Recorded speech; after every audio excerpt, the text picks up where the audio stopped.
brought you by Silver Pumps and Motors. Top quality और consistent performance के लिए सिर्फ सिल्वर पंप्स नाम याद रखना। తెలంగాణ బీజేపీ అధ్యక్ష అభ్యర్థిత్వంపై స్పందించారు బీజేపీ నేత మాజీ ఎమ్మెల్సీ రామచంద్రరావు. ఇంత పెద్ద బాధ్యత తనకిచ్చినందుకు చాలా సంతోషంగా ఉందని తెలిపారు. తన ముందు ఎన్నో సవాళ్లున్నాయని వాటన్నింటినీ సమర్థవంతంగా ఎదుర్కొంటారని చెప్పారు.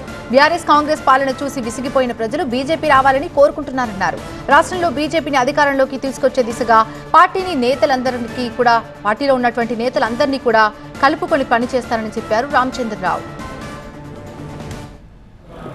ఈ యొక్క బాధ్యత నాకు అధిష్టానం ఇచ్చినందుకు నేను చాలా సంతోషంగా ఉన్నాను. అదే కాకుండా ఇది ఒక పెద్ద బాధ్యత కూడా. నా ముందు ఉన్నటువంటి ఒక కొన్ని ఛాలెంజెస్ ఉన్నాయి.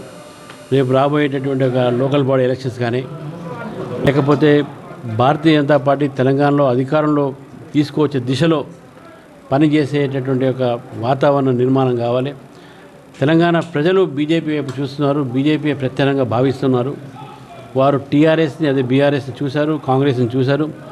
బీజేపీకి అవకాశం ఇవ్వాలనేటువంటి ఆలోచనలు ఉన్నారు. కాబట్టి ఆ ఒక పరిస్థితిని బీజేపీ మలుకొని బీజేపీ అధికార దిశలో పార్టీని తీసుకుపోవడానికి కలిసిమెలిసి కలెక్టివ్ లీడర్షిప్తో ఒక సమగ్ర నాయకత్వంతో భారతీయ జనతా పార్టీ ముందుకు తీసుకుపోయి తెలంగాణలో అధికారులు రావాలని చెప్పేసి కూడా పూర్తి ప్రయత్నము నా వంతు నేను చేస్తానని చెప్పేసి కూడా నేను ఈ సందర్భం